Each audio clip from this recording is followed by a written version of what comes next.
Lebih 34,000 penceraian direkodkan sejak Perintah Kawalan Pergerakan dilaksanakan pada Mac lalu hinggalah pasca PKP.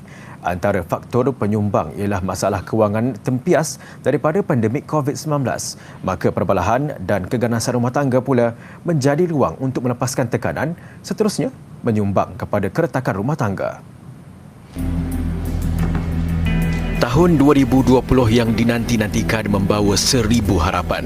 Kini menjadi tahun yang membawa pelbagai cabaran baik dari segi ekonomi maupun sosial. Tidak dapat dinafikan pandemik COVID-19 bukan sahaja merubah lanskap ekonomi dunia yang menyebabkan ramai berdepan masalah kewangan. Bagi melihat perbezaan sama ada meningkat atau menurunnya kes pasca pandemik COVID-19 pada tahun 2019 sehingga Oktober, sebanyak 55,382 kes direkodkan, dan bagi tahun 2020 iaitu pada tahun ini dalam tempoh kita menjalani tempoh PKP, sehingga Oktober tahun 2020 sebanyak 45,383 kes, iaitu penurunan sebanyak 9,999 kes atau bersamaan dengan 18%. Suka saya ingin kongsikan di antara faktor penurunan kes ini adalah disebabkan oleh tempoh PKP yang menghadkan pergerakan, dan pada masa yang sama Mahkamah Syariah sentiasa menekankan aspek keselamatan. Ia menyaksikan kes perceraian meningkat pasca PKP dengan kes tertinggi pada bulan Jun sebanyak 7,537 kes berbanding 5,058 kes tempoh sama tahun lalu. Pakar kaunseling Dr. Abdul Jalil Hassan tidak menolak wujudnya emosi negatif dalam institusi kekeluargaan apabila ramai ketua keluarga tidak dapat bekerja lebih masa bagi menampung perbelanjaan sedia ada atau lebih teruk diberhentikan kerja.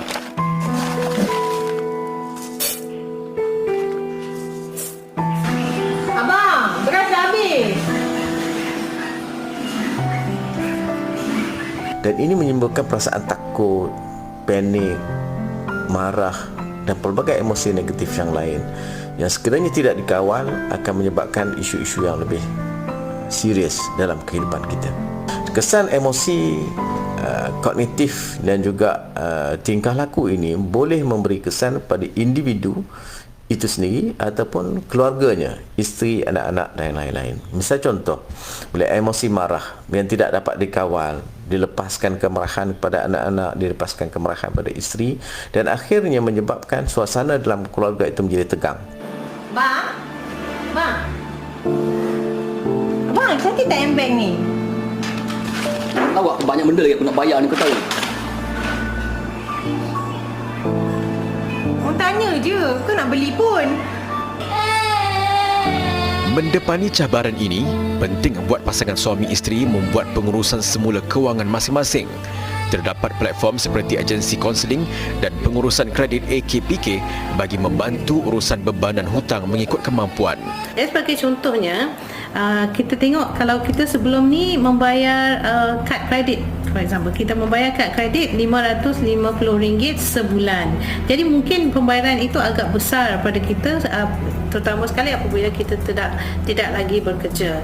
So setelah berunding dengan bank dan juga pihak KPK akan berunding dengan bank dan melihat kemampuan anda, mungkin anda hanya boleh membayar RM100 sebulan. Jadi ada juga dan ada kelonggaran di sana, dan mungkin duit itu boleh digunakan untuk kelangsungan hidup. Jadi kita ada peace of mind, orang kata ya.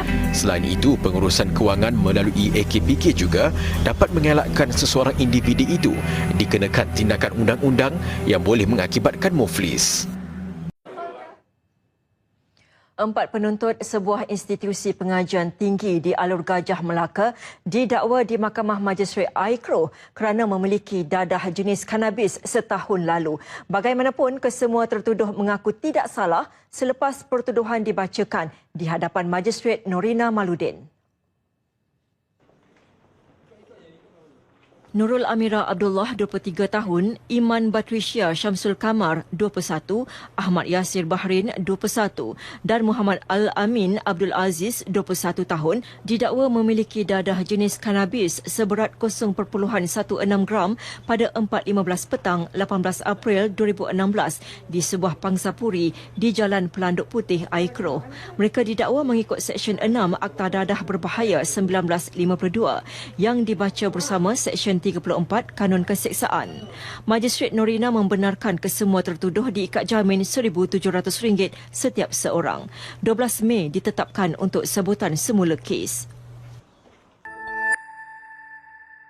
Polis menahan sepasang kekasih bagi membantu siasatan berkaitan penemuan bayi di perhentian bas di Seri Sendayan, Seremban. Lelaki dan wanita berkenaan ditahan semalam di Garden Avenue, Seremban 2 selepas 7 jam bayi itu ditemui. Semalam, tular video dan gambar berhubung penemuan bayi ditinggalkan dalam kotak di perhentian bas berhadapan sebuah sekolah. Bayi dipercayai berusia 2 hari dibalut dengan tuala ditemui oleh seorang pekerja pembersihan di sekolah berkenaan. Bayi itu kemudiannya dihantar ke Hospital Tuanku Jaafar Seremban untuk pemeriksaan lanjut. Ketua Polis Daerah Seremban, ACP Muhammad Said Ibrahim berkata, pasangan berusia 26 dan 23 tahun yang ditahan itu akan dibawa ke Mahkamah Seremban hari ini untuk permohonan reman.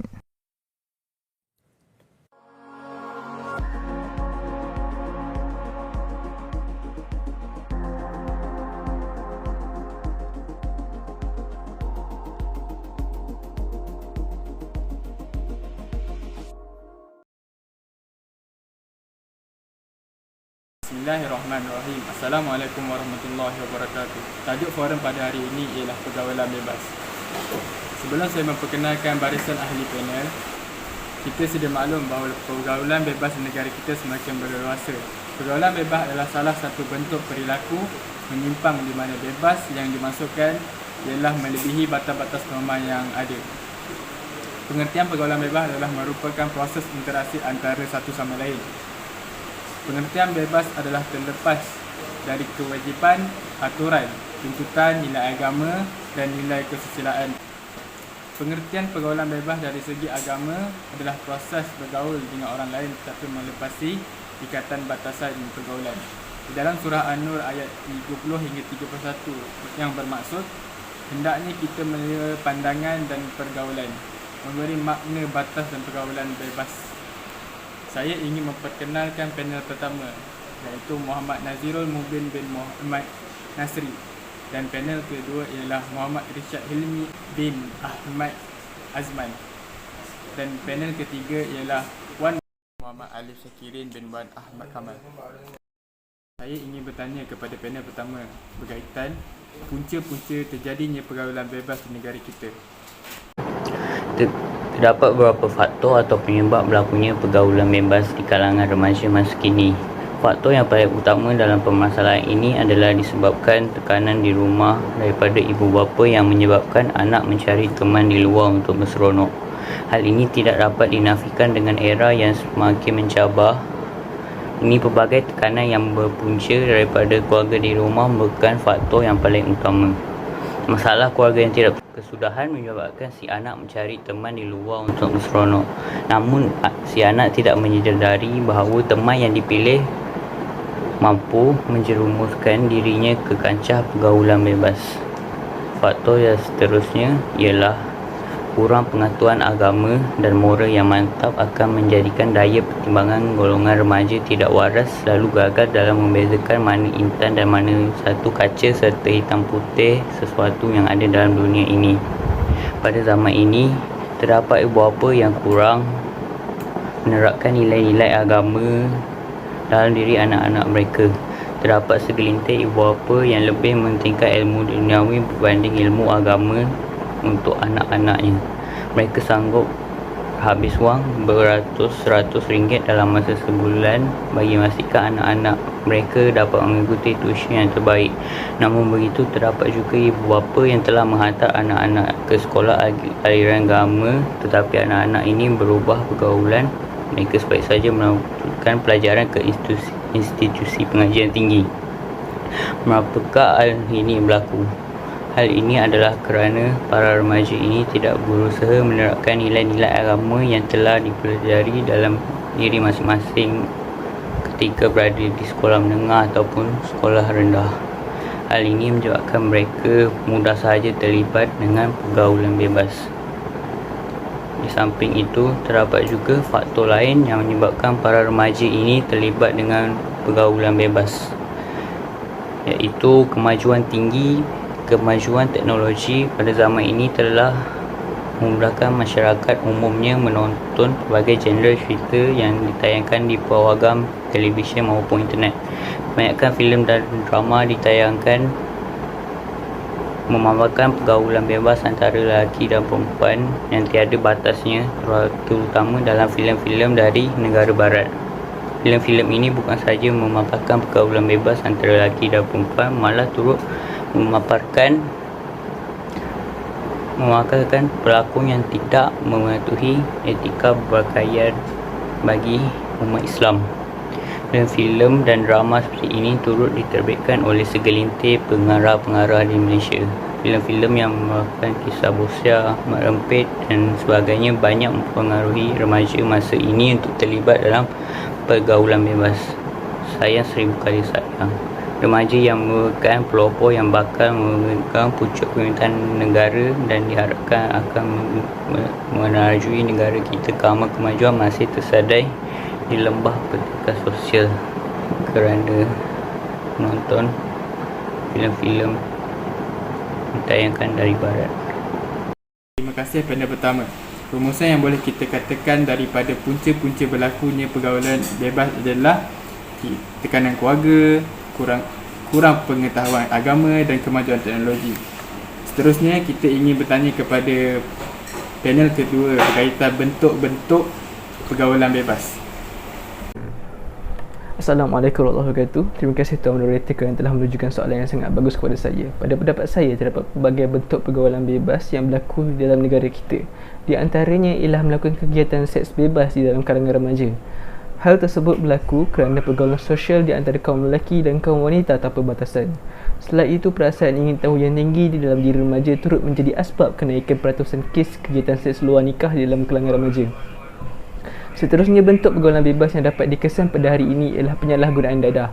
Dadah merupakan bahan kimia yang mampu merosakkan atau membinasakan diri seseorang sekiranya menggunakan dengan cara yang salah.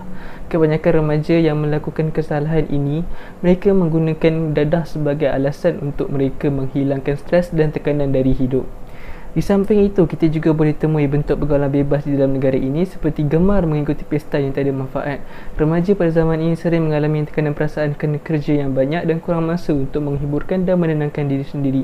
Jadi mereka memilih untuk menyertai pesta-pesta yang melalaikan sebagai tempat untuk mereka melepaskan tekanan hidup dan berhibur.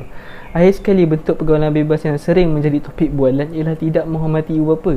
Sikap ini sering ditemui dalam diri para remaja pada hari ini. Hal ini demikian kerana individu dalam lingkungan 15 hingga 18 banyak menghabiskan masa mereka dengan rakan-rakan sehingga mereka lebih yakin dan percaya rakan mereka daripada ibu bapa mereka sendiri, sehingga sanggup melawan arahan daripada ibu bapa mereka. Terima kasih panel kedua. Kita sudah mengetahui bentuk-bentuk pergaulan bebas. Antaranya seks bebas, penyalahgunaan dadah, gemar mengikuti cara hidup barat dan tidak menghormati ibu bapa. Seterusnya saya ingin bertanya kepada panel ketiga, punca-punca dan kesan daripada pergaulan bebas. Terima kasih kepada Tuan Moderator. Baiklah, saya akan menerangkan mengenai kesan-kesan pergaulan bebas terlebih dahulu. Kesan yang pertama ialah peningkatan pembuangan bayi. Golongan muda, khususnya remaja yang terlibat dalam pergaulan bebas, kebanyakannya mempunyai rasa ingin tahu yang tinggi dan sanggup melakukan apa sahaja untuk memuaskan nafsu mereka sehingga mereka sanggup menjalinkan hubungan seks luar nikah. Natijahnya, ramai remaja perempuan yang mengandung anak luar nikah. Dalam situasi tersebut, remaja yang kurang pegangan agama akan bersikap tidak berperi kemanusiaan lalu meninggalkan anak yang baru dilahirkan di tempat-tempat seperti tandas awam, tong sampah, tepi longkang dan sebagainya. Kesan yang kedua ialah penceraian dan keruntuhan rumah tangga. Hal ini kebanyakannya berlaku apabila golongan anak muda yang berkahwin demi menutup malu dan menjaga maruah keluarga apabila sudah terlanjur melakukan hubungan seks luar nikah.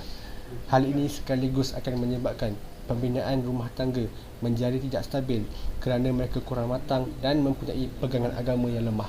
Sekiranya sebelum proses perkahwinan pun sudah ada pelbagai halangan dan cabaran akibat pergaulan bebas, maka selepas berkahwin pun ia tidak akan kekal lama.